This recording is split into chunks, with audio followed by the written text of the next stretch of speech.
Welcome to the Home Team Podcast. I'm Carl Falconer. And I'm Danny Arroyo. And we're tackling homelessness.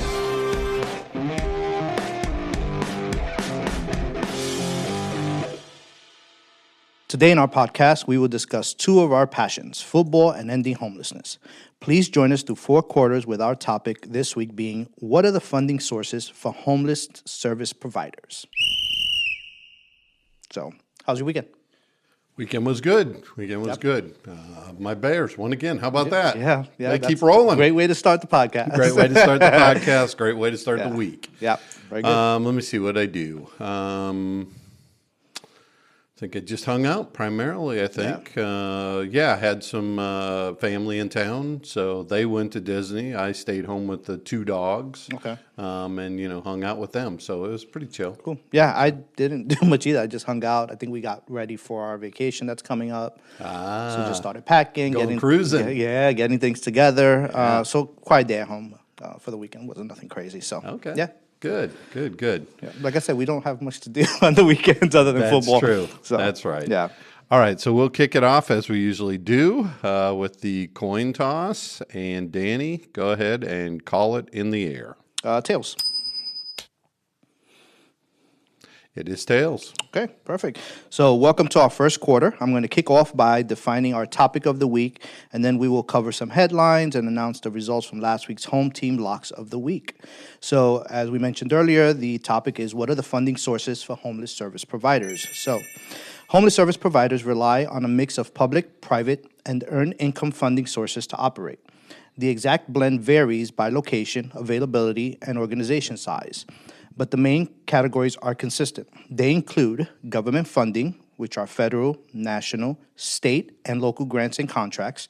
These are typically larger grants and often can fund complex programs with multiple services, even without other funding sources. But they often come with more restrictions.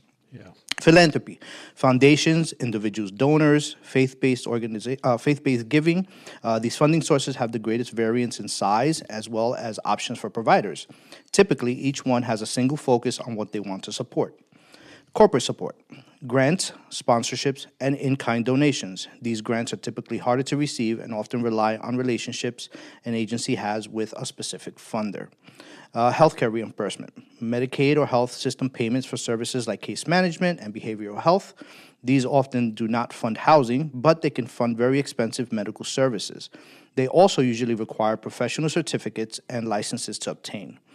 Earned income, such as thrift stores, service fees, or social enterprises. These require nonprofit agencies to switch their thinking to a profit mindset to thrive, but can be a great way for a nonprofit to be less dependent on other sources of funding over time. And finally, capital or emergency funds. These are one-time grants for buildings or crisis response.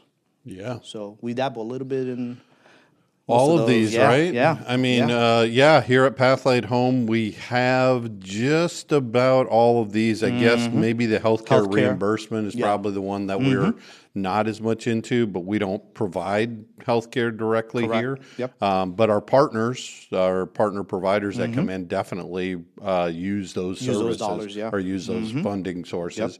Yep. Yes. A lot of these, like we said, have different restrictions, different types, different, amounts that you can write for, things like that.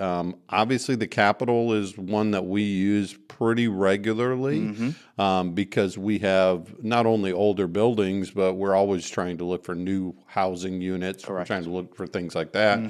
And build upon what we have already for the infrastructure. Like we said, we dabble a little bit in everything. I mean, the earned income one with the thrift store and our social enterprises.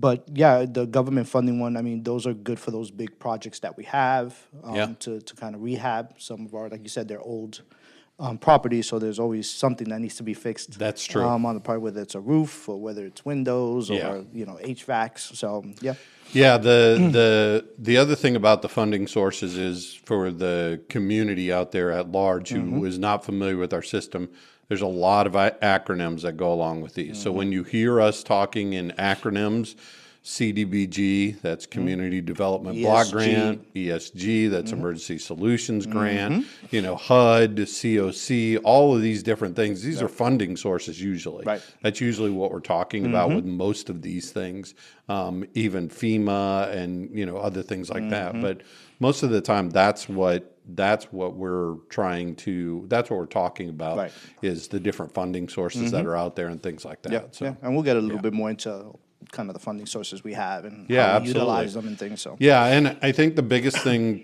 for people to understand, and even homeless service providers understand, is that you should have a mix of these things. Now, depending on what your service is and depending on how you're trying to run your programs, it will vary which one you should or should not have more of. But, I've seen it all over the place. Some people rely really heavily on philanthropy. Some people rely really heavily on government funding. A lot of the faith-based organizations go more towards the philanthropy, particularly the individual donors, that type of stuff. I think also, too, if you're going to take some type of funding, does it align with what you're trying to do? That's right. You don't want to provide something that you're just not going to meet the goals. You're not going to be able to spend the dollars. So you got to make sure that what you apply for, you're looking for in every sector is what you do. That's right. Unless you want to expand, like we've done new services that weren't done before, which is good, but we just have to have a plan in place and make sure that, those dollars, because it's hard to get those new grants when it's a new program. Absolutely. It's very, very hard to sell what is it that you're going to do, and because they usually ask for some type of show me some data of what you've done, and we're like, no, we're new. Right. They're like, maybe not this year. Maybe not this year. But again, if they give us a chance, we can show, the success that we've had with some of our programs. So. And again, in our vernacular, they call that chasing the money. I mean, you never as a nonprofit want to chase the money. You want to make sure it stays true to your mission. And again, like you said, it doesn't mean that you can't add services or you can't add things, but you really want to stay close to what your core is, because otherwise then you get into another term we use, which is called mission creep, which is where you've decided you're going to do everything in the world. We talked about the healthcare reimbursement and how we don't do that. It's because that's not what our main mission is here. Although we're building a wellness center or rehabbing a wellness center, to bring other providers in and let them do more of the healthcare. Yeah, and you have to also look at, and again, we'll talk more about it, but you have to also look at what happens when the grant ends. That's right. Can you continue that service? It usually comes with staffing. Yes. Can you cover the staff? So, that's right. There's been organizations I've seen that get a bunch of grants, and then at the end they're like, well, we can't fund this, we can't fund that, and that's kind of hardening for staff. Well, and that's another good point to bring up about most of these sources, maybe other than maybe the earned income, are time limited. Correct. Is that they give you the funding, but it's finite. It goes for a certain amount of time or a certain amount of funding, and usually that's the end of it. Or you have to reapply or get renewals. Or, all kinds of complications with these things. The earned income one, that's what makes that so valuable, I think, to the nonprofits, is because they're basically earning their own income, and as long as they can keep that stream going, then they have a stream of funding that is significant and steady. Yeah, exactly. Absolutely. Yeah. So, all right. Great. All right. Well, now let's take a look at some of the headlines from the homeless world. Tulsa Mayor Monroe Nichols announced the official launch of the Oklahoma Homeless Youth Handbook.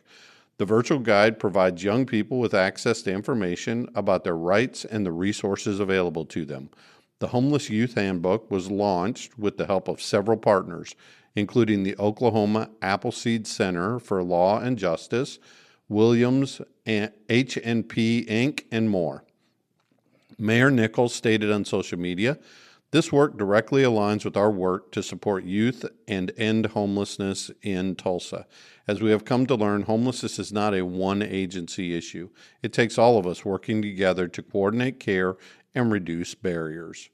That's great. Yeah. And again, we've seen an increase in youth homelessness, especially during the pig count last year. Absolutely. So I'm glad that they're addressing it and kind of going head on with it, because again, these youth that's out there, it's they don't know what to do. No, you're exactly right. They're lost, and they just need guidance and someone to give them a hand. So, well, we talk about that often here. Is that a lot of the people that we're serving have been in our system for a long time, but when you're a youth and you're first new to the system, or if you're older and you're first new to the system, whenever you're new to the system, it helps to have a resource guide. It helps to have some information about what you can access and what you should be doing or what you could be doing to help yourself get out of that situation. So I'm glad that they put this together for them. Yeah, definitely. Absolutely. All right, so let's see how Cowboys and Bears did this week. All right, so I'm gonna let you go first because you're happy. Okay, You're happy fantastic. Today, so go ahead. Yeah, you can handle it first. All right, so my Bears played the Browns this weekend and finally did what they should be doing. Danny, they didn't give me a heart attack this time. 31-3, they beat the Browns soundly, and they put it all together, basically. They had almost the perfect game. They had their offense clicking, they had their defense clicking, and like I told you before, we got ahead immediately and stayed ahead. And then our defense kicked in, and it really picked up the momentum. It makes that fourth quarter a little easier for your defense. Oh my gosh! And, yes, absolutely. And the fans, let me tell you, it was at home. It was at home. Okay. Yes, absolutely. Cool. So it was a really, really good weekend for the Bears. Our next week's opponent, again, we go back. We go with the Packers again, but they're coming to us this at time. Home now. Yep. And so we need to win this game. This is a pivotal game for us to be able to maintain our number one ranking on in the NFC North to win our division. So we got to have this one. This one's a must win. Yep. So my Cowboys, I really don't know why they keep putting us on primetime TV.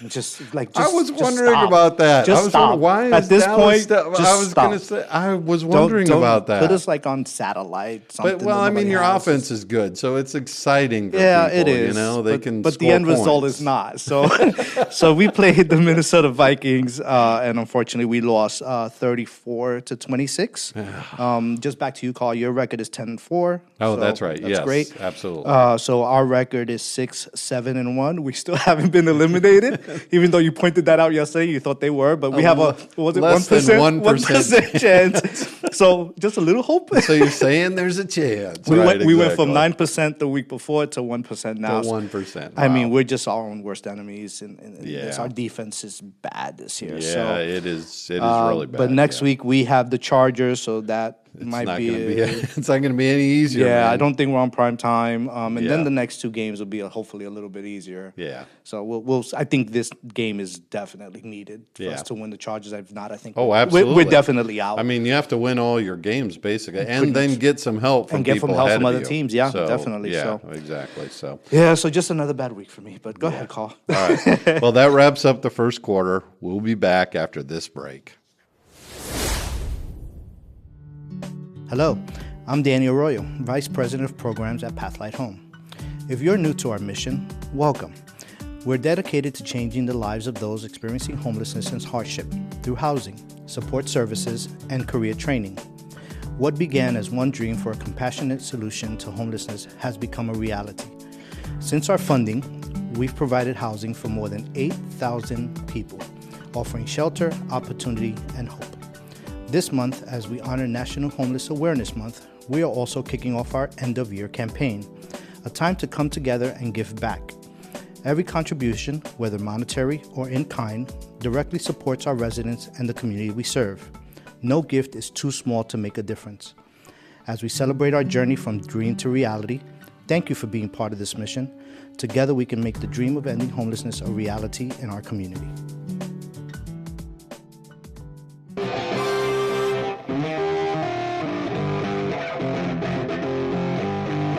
This is the second quarter. We are getting a little bit deeper into a homelessness topic with something we call offense versus defense. We will each take turns discussing some opposing viewpoints of our topic this week. The question we asked this week is, should funders of homeless services make it easier for providers to get funding? Please remember that we are trying to show both of the issue. These do not necessarily reflect our individual stances on these positions. So this week, Carl has offense, which is yes, and I will have the defense. And before we get started, I want to add one more preface statement to this. Danny and I are in the middle of a of too complex applications right now for Yes. funding. Yes. So it might be a little bit tainted based off of that. Pretty much, yeah. Because I was just going to say yes. Yeah. That's it. That's it. That's Yeah. it. That's the whole argument. But we'll, then just go to the we'll third make quarter. We'll make it more entertaining than that. All right. On anyway. the video, we'll put a disclaimer on the bottom. There you go. Of the video. Exactly. Something like that. Yeah. Anyway, okay. So for the yes, should funders of homeless services make it easier for providers to give funding? I say yes, and here are the reasons why. Faster help for people in crisis. Homelessness is often urgent. Streamlined funding allows providers to respond quickly.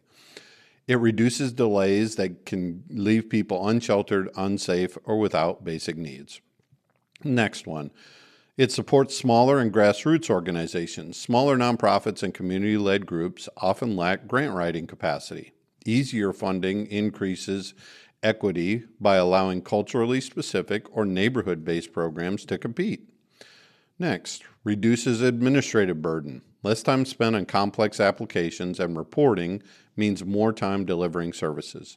Lowers burnout among nonprofit staff because of all the administrative burden. Next, it encourages innovation and flexibility. Fewer rigid requirements allow providers to adapt services to local needs. It supports pilot programs and creative solutions that don't fit traditional funding categories. Next, it improves service continuity. Predictable and accessible funding helps organizations retain staff and avoid service disruptions. You just talked about that. It stabilizes programs that clients can rely on. And finally, it has better alignment with housing first and trauma-informed approaches. Easier access to funds can reduce barriers that exclude people with complex needs. It emphasizes trust in providers rather than heavy compliance monitoring. All right, so I have the defense, no. First is risk of reduced accountability. Simplified processes may weaken oversight and outcome tracking. Public and philanthropic funders have a duty to ensure funds are used effectively. Number two, potential for inefficient or ineffective programs. Easier access could lead to funding programs without proven impact. Risk of duplication of services or misalignment with broader homelessness strategies. Three, limited resources require prioritization. Funding is finite. Rigorous application processes help ensure funds go to the highest impact interventions. Easier access may spread funds too thinly. Number four, increased risk of fraud or misuse. Less vetting can increase the chance of mismanagement, especially with new or inexperienced organizations, which is kind of what we just talked about a little while ago. About that, yep. Challenges with coordination and system planning. Simplified funding may encourage siloed programs rather than coordinated system of care, can undermine regional or data-driven homelessness response strategies. And finally, political and public scrutiny. Funders, especially government agencies, face public pressure to justify spending. Easier funding may be perceived as lax or irresponsible oversight. All right. Well, let me go through yours first, Yep. Danny, and I'm just going to try and go through these quickly and say whether I think I agree with these or these are valid. I guess I would say in my mind anyway. The risk of reduced accountability. Yes, there is reduced accountability. I agree with that. Potential for innovation or ineffective programs. That one I would probably argue against because, I mean, anybody who's applying for these funds and has even a relatively decent application is not going to put it towards something that's not effective or not trying to be effective. Right. So, which again, what we said is applying to things that this is your scope of what you do in your organization. And I don't think the barriers that they put in place make a program more effective or less effective, I guess. That's what I would say. Limited resources require prioritization. And yes, to some extent, I think that's true. Obviously, we've talked about scalability a lot and having more resources, which would make it easier for everybody, and that would certainly make it easier for funders. Increased risk of fraud or misuse. That one I have a little bit of problem with because there's very little fraud and misuse that goes on. Now, it might be because of the requirements that a lot of funders have, But honestly, I don't think most of the nonprofits that come into this business are really looking to be fraudulent. Yeah, and we read a story a couple of weeks ago about some misuse. That's right. But that's very few and far Very in between. few and far it's not, between. And it's usually pretty easy to catch too. That's the thing is if you're just paying attention a little bit, I don't think it requires that much to catch somebody in fraud or abuse. Because again, these grants come with reporting. You have to report out. You have to show dollars spent, and so I don't think. And I think, and again, we're asking: should they make it easier for us to get funding? To get funding, right? After we get the funding, maybe that's where more of the restrictions can come in. But to get the funding, I mean, to go through all these trials that we have to go through to get the funding. Right. That's a little bit more, I think, than that. So go ahead, Danny. What do you think? No, I think, again, we said yes. So, no, I agree. I think some of these down the nose is a little bit kind of out there. But again, if you know what you want, you know what you need for your agency and you're applying. And again, you're the one that are, like us, when we apply for things, we're the ones that at times are setting our own goals. Right. Setting what we're going to do because we want to succeed at the program. We don't want to fail. So it's great when we are asking for dollars from whether government or foundations, and we set the tone of what we want. It makes things much easier for us. And again, it's faster in helping people in crisis. We get those dollars, and we can start helping people right away as soon as we get them. And it's so it's a little bit of both, but definitely on the yes side, I think there was more that I agree with there than on that. Yeah, I agree. I think it's, and again, I think it's about getting the funding where it needs to be for the people that need the services. And I think if maybe the bottom line that I think is that if the funders knew a little bit more about our service system, if we had people who were really in tune with what we were trying to do here, it might be easier for them to get the funding to us because a lot of times these funders have very little idea about what we're really trying to do. And like you said, that's where they should require that the applicants come up with their own goals. And then the funders can look at those goals and say, okay, which ones do we think are more efficient? Which ones do we think are more effective? All of those, and then hold us to those goals. We just got some funding where we did the goals and we're like, we need to adjust a little bit. But I think communication with us and the funder, it's kind of, because we're being transparent. We're like, we don't think we can hit these. Let's change them a little bit. Yeah, sometimes you have to change them in the middle. Good. You don't know what's going to happen. The one I do like is the encourages innovation and flexibility. It supports pilot programs, and that's kind of what we do. It's creating a bunch of new programs and thinking outside the box of what we want to do and not the norm of everything. So, And again, the different funding sources have way different takes on these things. So, I mean, it really makes a difference there in terms of what's happening or, what they're requiring of us and what the rules are basically about getting that funding. So, Well, Pathlight Home's position, we believe that the larger the amount of funds, the more requirements should be in place. But the requirements should be made clear prior to the application for funding and not changed during or after the program starts.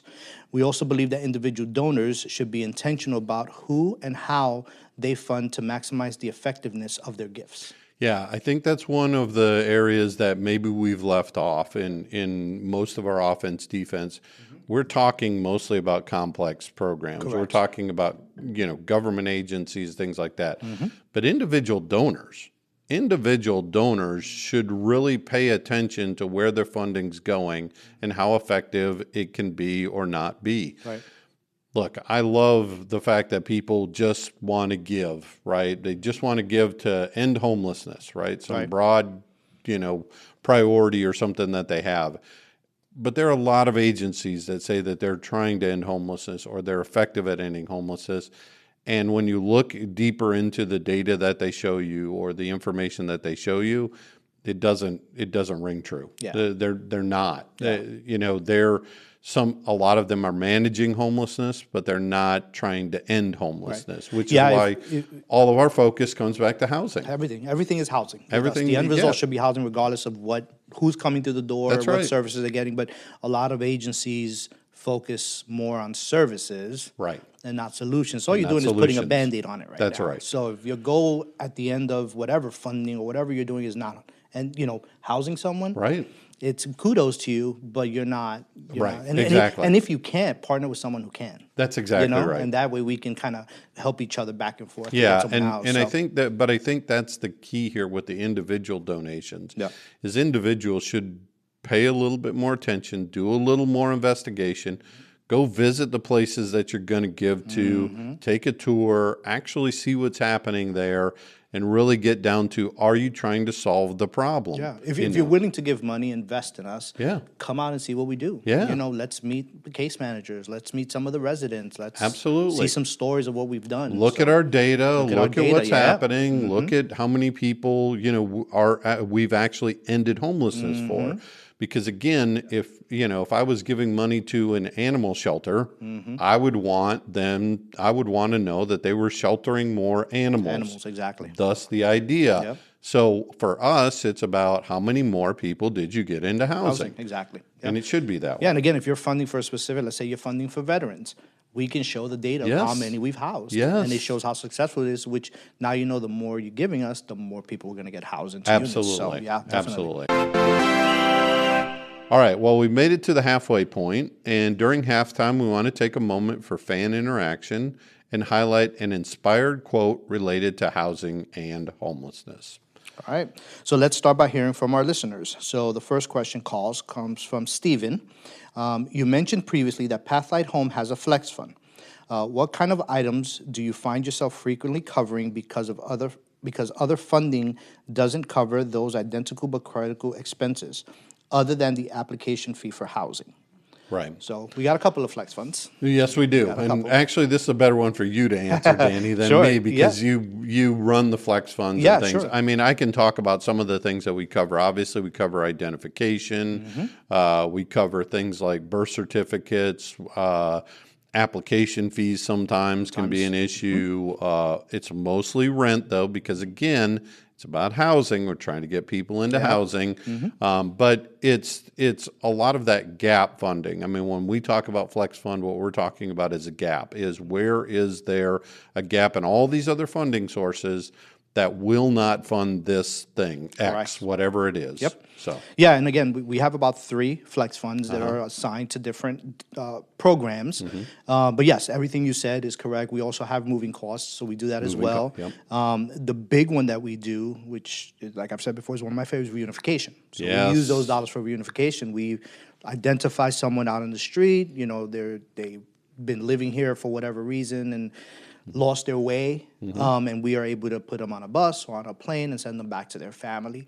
Of course, we vet them out and go through the whole process of it. But the rent is the big one for us, just because of how many units we have here, how many people living here. And look, they go through some hard times. Their car breaks down. They get their hours cut. They get sick and are out of work. And so we come in and kind of cover that little gap. It's a one-time, because we want to share the love with all the residents, but it's a one-time kind of help. And again, we do vet them out as well. The case manager works with them and makes sure that they are asking for what exactly they need and why, and showing proof of it. But this year, we've helped a lot of people stay here and not get evicted for it, because we help them with that little, whether it's 100, whether it's 500, just that little help. Gives them that boost to then keep going the next month and they get back to it. Yeah, and that's a good point to make, is that even when we're housing people, it does not necessarily increase their income just because we got them into housing. They're still low income, and they still struggle sometimes with choosing between the necessities of what they have. Because, and essentially that's what low-income people have to do for most of their life when it comes to, am I paying rent? Am I getting medications? Am I getting food? Am I getting transportation? Exactly. They have to make decisions about these things. And especially when they run into a crisis or come up short, that's where a flex fund can help them bridge that gap to get them to their next paycheck, to get them to their next, whatever it is, whatever income source We've or anything seen like just that. Just the car issues. Your car breaks down, you got $500 that you have to pay back. There it goes. Now you're short. Now you have to decide what to do next. But that's if the case manager's talking to the client, the resident, and having that discussion, they know what's happening. They can intervene immediately. And usually those flex fund turnaround is a day or two. Quick. It is very quick to do. Absolutely. And that comes from, that's a foundation that we got some of the flex fund funding from. And that helps us significantly because they've really given us a lot of latitude there to be able to provide this gap funding. Yeah, So, yeah, it's helped a lot, and case managers love it because they don't have to work on finding another place for That's someone or going through the process of eviction, which messes up their credit score and everything else. So I love the flex fund. It's something great that's been working. All right, Carl. The next question comes from Robert. As food and housing prices soar, how does it impact your ability to meet the needs of people experiencing homelessness? Well, this is an interesting question, and this is really a funding question. It really is. It might not sound like it, but really is a funding question because I think the thing that people have to understand about nonprofits is we are agencies, we are companies, we are organizations that run just like any other organization, any other for-profit or whatever. We're running our organization to make sure that we maintain the organization as well. Yeah. So when food costs go up, when housing costs go up, a lot of times insurance is a big thing for us, security is a big thing for us. These are some of our higher ticket items, utility costs for us. Yeah. All of these things, as they increase, it makes it harder and harder for us to use the same amount of funding that we had 5 years ago or 2 years ago, or which is why we need more funding because we have to keep up with that. Definitely, You know, it's that inflation and everything that we're providing to our people to help keep them here, including the services and including paying the staff. We have to pay more money to be able to keep up with that because our staff are dealing with these food and housing costs as well. And if we can't pay them, you know, what we need to pay them so that they can actually live out there in the community, they're going to be our next residents. I mean, that's just a reality. Yeah, definitely. Of it. Or even worse. Yeah. So, no, I agree. I think that, again, with funding sources, I guess we at times when we're applying for things, we're adding all these extra things to cover. You know, food is a big one. Again, we have a lot of units here. We have 560 units. And so if we're applying and we're housing people in those units, we want to provide food for them. So to give them a little help, a little kind of nudge, you know, we do have a food pantry, but it's definitely not enough for all the people that we serve, not just that live here, but also the people that come off the street to get services as well. So, Which is also where those in-kind donations help us. Yes, definitely. The in-kind donations coming in really help us supplement our funding sources. And so, you know, anytime we get in-kind donations from individuals, it really helps us with that. The other thing about the food in particular is we have a culinary arts program. Students have to have food to work with in that culinary arts program. And so if the cost of food goes up, that costs more for us to run that culinary program. And it's free to the students who come here. Exactly. So we don't want to have to start charging students because all of a sudden the food costs have gone through the roof and we can't figure out how to fund those things. Definitely. Well, it's time to get inspired by our quote of the week. This quote comes from the Spider-Man movie, which Danny loves, by the way. You got on Marvel. He's a huge fan. You went Marvel on me. Huge fan. He loves it. I do. This comes from the Spider-Man movie. The quote this week is, "With great power comes great responsibility." And when I found this quote or wrote this, it's been around forever.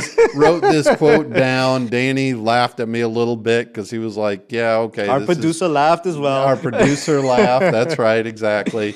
But really, I think this ties into funding because you look at the amount of money that we have in this country. You look at the amount of money that we have in the world, honestly, and there are people who have the means to be able to do a lot more than what they're currently doing. I saw something recently, one of my favorite people in the world, Mackenzie Scott, who was married to Jeff Bezos with Amazon, and she's now giving away billions of dollars. Billions of dollars.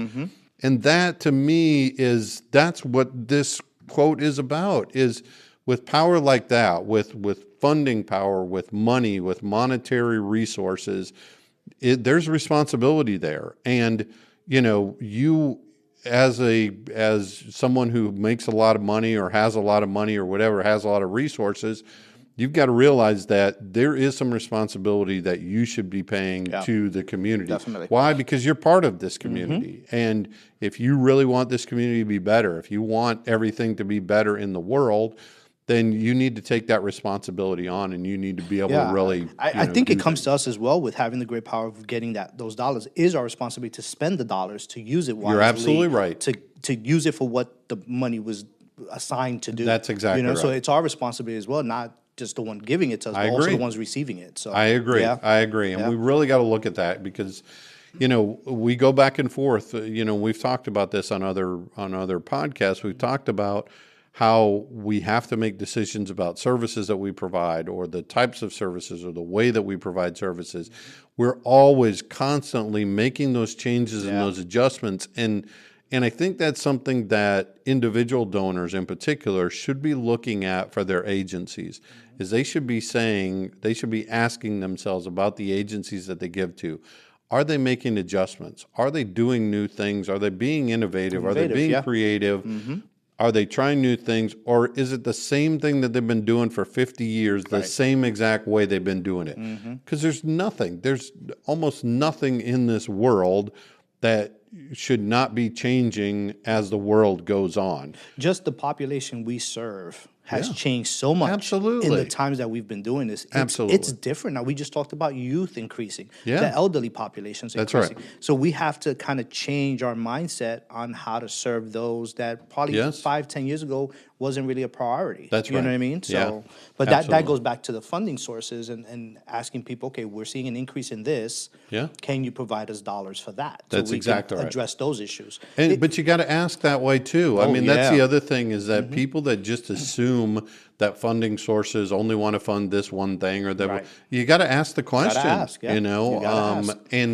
And luckily we have some really great staff who ask those questions, who go to the funding sources and ask them, hey, I know you do it this way, but what if we tried this new thing? Or what if we tried, I know we have an application that we're writing for now to a foundation. We've written to a couple of foundations already and been unsuccessful, but we're trying to introduce AI into our residents' lives to try to make their lives better. We're trying to, bring AI, artificial intelligence, into their lives and help them be better or help them be more connected to the community. Yeah, and even our Thanksgiving episode, when we brought some of our staff into talking, we asked them, what do you want to see different with Pathlight Home? They gave us all these different, why don't we do families? Why don't we do... So they want to see us doing more and helping more people. So it's great to, got to think outside the box. Yeah, and you got to change with the times. You got to change with the times. 100%. So, okay, and that concludes our halftime. Please stay with us after this short message. Hello, everyone. I'm Carl Falconer, the president and CEO of Pathlight Home, and I'm often asked by many in the community, what can I do to help end homelessness? I would like to invite you to join Pathlight Home's efforts. Pathlight Home is a 501c3 nonprofit organization in Central Florida. We currently have 560 units of housing that we provide to individuals experiencing homelessness, but we also provide additional support through employment resource centers and mental health services. We have a drop-in day center where people can come in from the heat, do laundry, get meals, all in preparation to get them into housing eventually and off the streets. Community involvement is key to the success of our efforts, and we love when community members want to get involved with Pathlight Home. There are 3 things we invite you to do to help. Number 1, consider supporting us with funding. No donation is too small, and every dollar has an impact on our community. You can go to pathlighthome.org and click our donate button to contribute anytime. Number 2 is volunteering. We'd love to have volunteers come in and help us with any of our projects. We have ongoing projects and needs, but are also open to individuals and groups sharing specific talents in ways that build up our residents. Number 3 is take a tour with us. Come here to our facility and see what we do for yourself. It's the best way to get an inside look at what we're doing at Pathlight Home each day.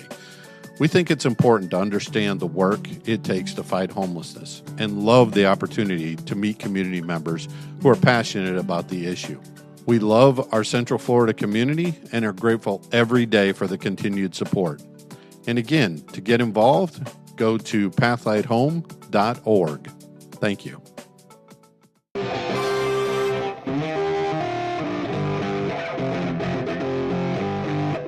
It's now time to kick off the third quarter by highlighting the goodwill and good works in the NFL community, looking at how our local football teams fared, and announcing our NFL home team locks of the week. All right, so I'll start with the highlight of the goodwill.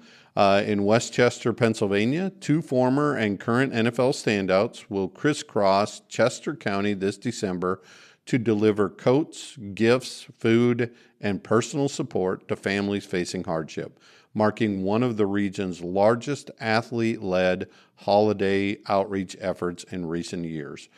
New York Jets tight end actually used to be New York Jets tight end. I did a little research on him because I was trying to figure out how to pronounce his name, Kenny Yeboah.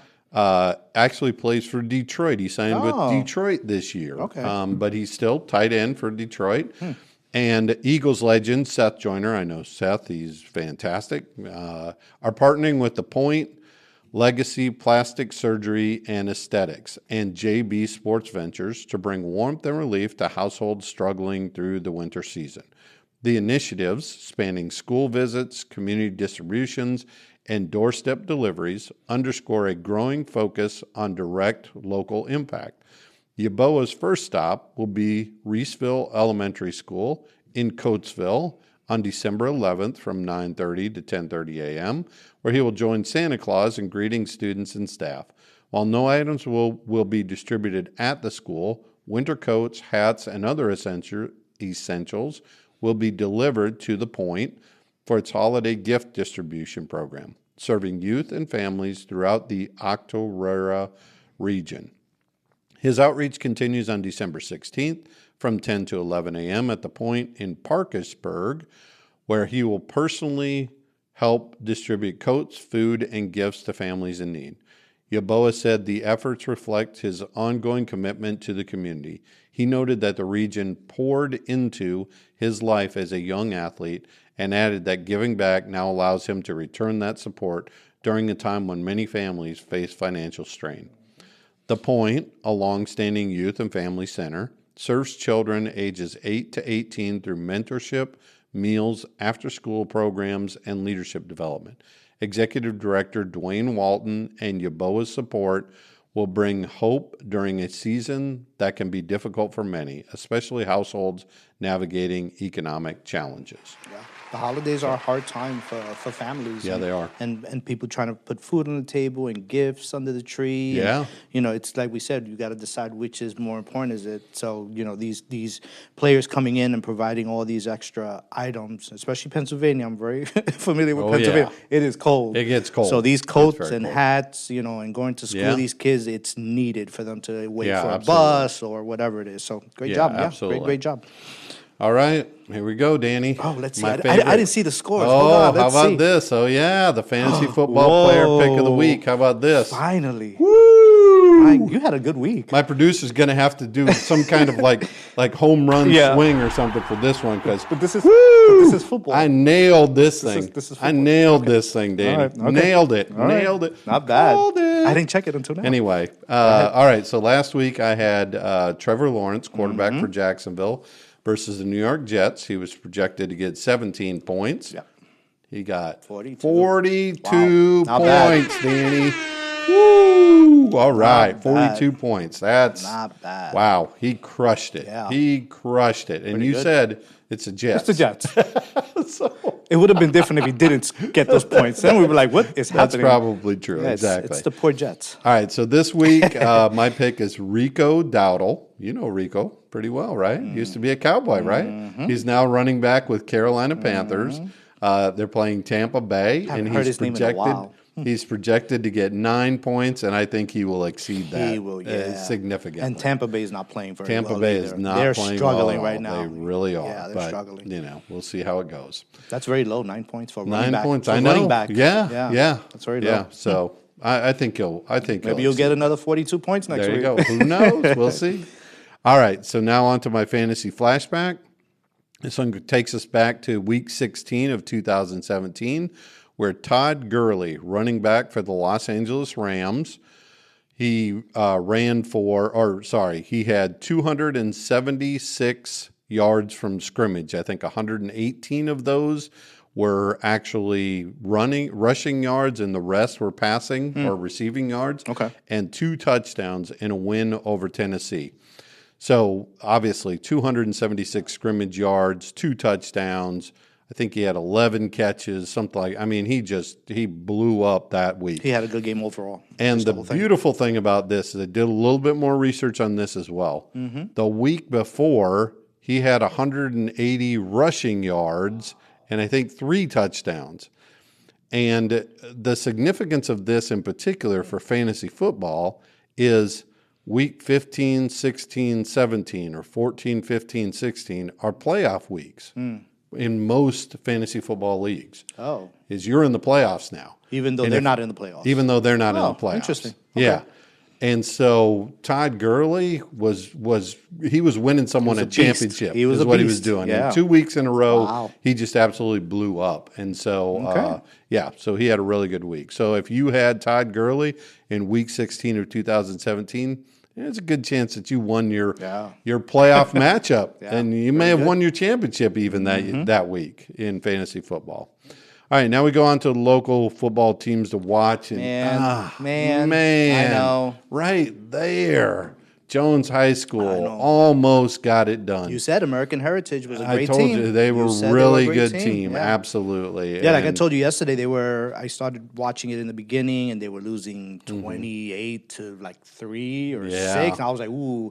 And then I didn't watch it anymore, and then I went back after, and they were close. They were so close. Close game, absolutely. Yeah. So American Kudos Heritage. to them making it that far. Yeah, American Heritage got the win in the championship game, 33-28 over Jones High School. They were playing in Miami, you know. Yeah, they were in Miami. Exactly. Yeah, Pitbull Stadium is what they called it. Yeah, Miami, exactly. So, which is where American Heritage is in South Florida too. So, So they probably had a little home field advantage there, you know. And kudos to them. They went that far. Yeah, so they that's did. Great. They did. They did them. fantastic. They had a great year. Good for them. Jones has nothing to be ashamed of. I've seen where they have several of their players have already committed to different universities. Good for them. I think the quarterback is going to Miami. I think Good for them. they have a lot of really good players. So Good for them. Good on them. Congratulations, Jones, for a wonderful year. Thank you for taking us through this year and having a really great season. Yeah, it was pretty cool. Now on to our NFL home team locks of the week. All right, Danny. Yeah, I want to call your brother after this. Yeah. So the Bills. Told you. I know. I told you. I had already committed to the Patriots, but the Bills were playing the Patriots. Carl's brother said they're gonna lose, and they did. They lost 35-31. Very close game. That's right. The Bills beat them. Came down to the end. So it was at New England. Yep. So my record right now is 8-7. And then Carl, you had. I had Tampa Bay at home versus Atlanta, a division game. They were, supposed to pull this out, and they did not. Atlanta ended I was watching up it at winning my wife's Christmas party. 29-28. Yeah, it was unfortunate. Now, like you said, Tampa's they're on a losing streak now. They're struggling badly, and they have a good team. They have a pretty good team. Not sure what's going on. So this week, I am taking. Say your record. Your record. Oh, sorry. My record is 6-9. Sorry, 6-9. It's how slick. 6-9. All right, so I'm 2 games behind with what? 2 games left? No, 3 games left. Yeah. Oh, geez, here we go, Danny. I got to catch up here. Anyway, all right. So this week, Danny, I'm taking your boys. Very good. Taking your Dallas Cowboys at home. Okay. Versus the Los you have Angeles more faith than I do. Chargers. There you go. Because I looked at it, I said, no, let's skip that one for this week.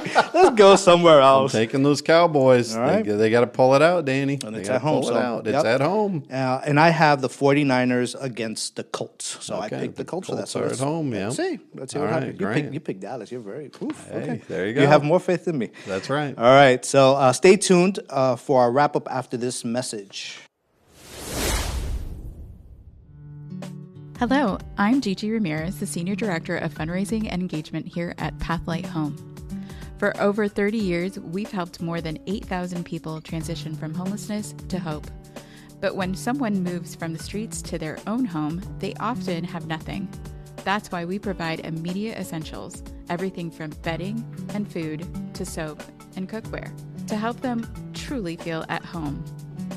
Beyond housing, Pathlight offers career training and supportive services, like our 12-week culinary program, helping residents gain skills, find jobs, and rebuild independence. You can be part of the story. Volunteer your time, donate essential goods, or become a monthly Pathlight hero, ensuring every neighbor has a chance to thrive. Visit pathlighthome.org to donate today.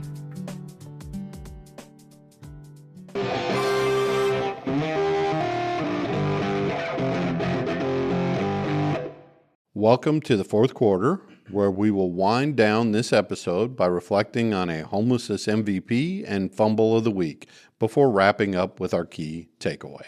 All right.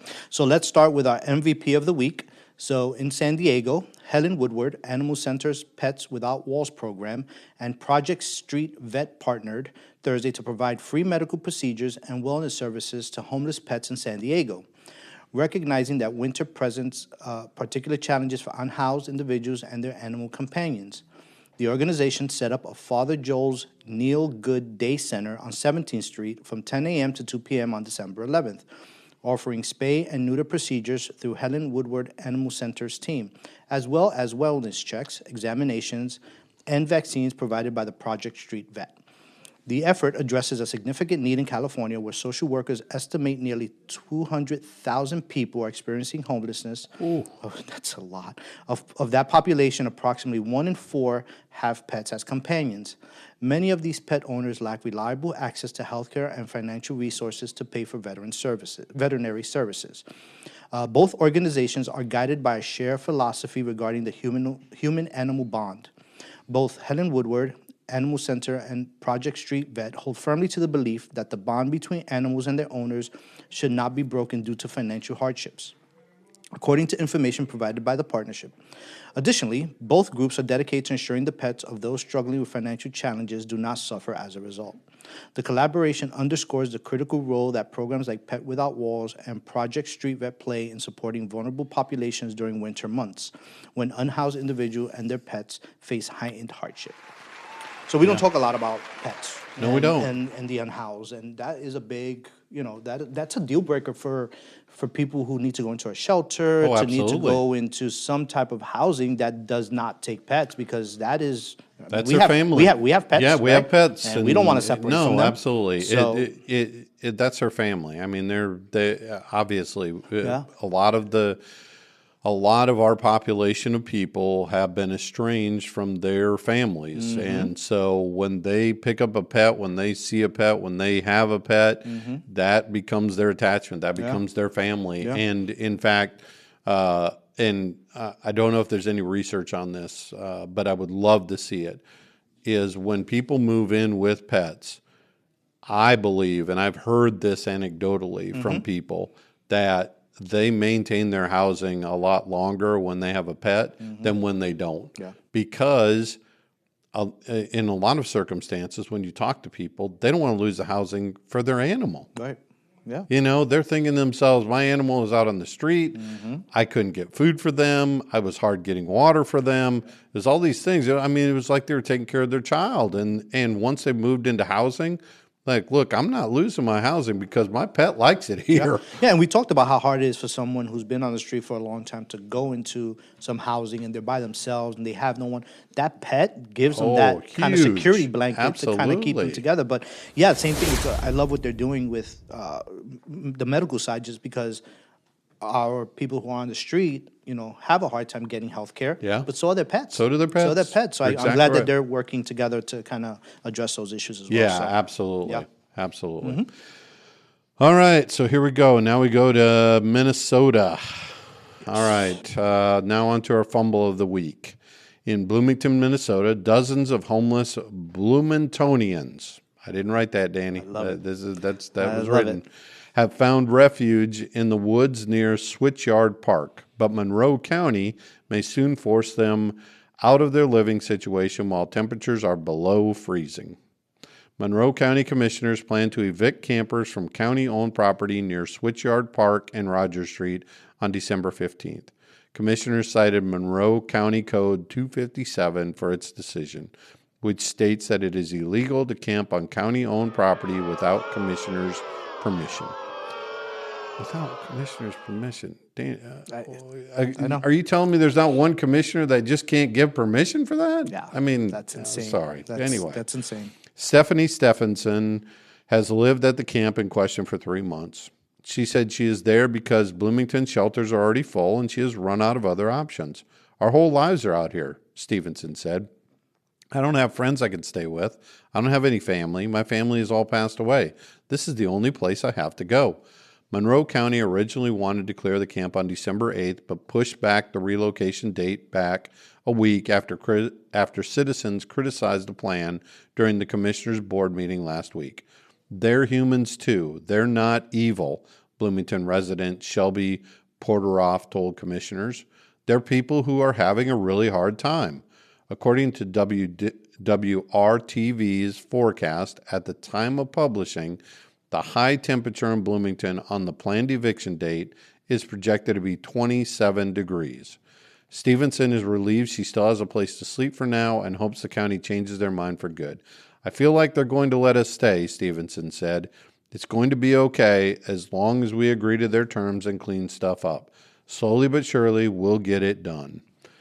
This is the second week, and I did this on purpose. This is the second week that I have a story of a fumble that is about an encampment of being moved during this temperature, during this cold time. It's like you're just not thinking. They're not thinking straight on what they're doing. There is no place for people to go. Where are they That's gonna the go? that's the problem. If you want to move them. But give put them them a into place housing, to go. Give them a place or to go. put them into shelter, or something. Yeah, exactly. absolutely. But And we're seeing more and more of this across the United States, not just the sweeping camps or whatever, but encampment resolution programs where they are actually housing people out of encampments.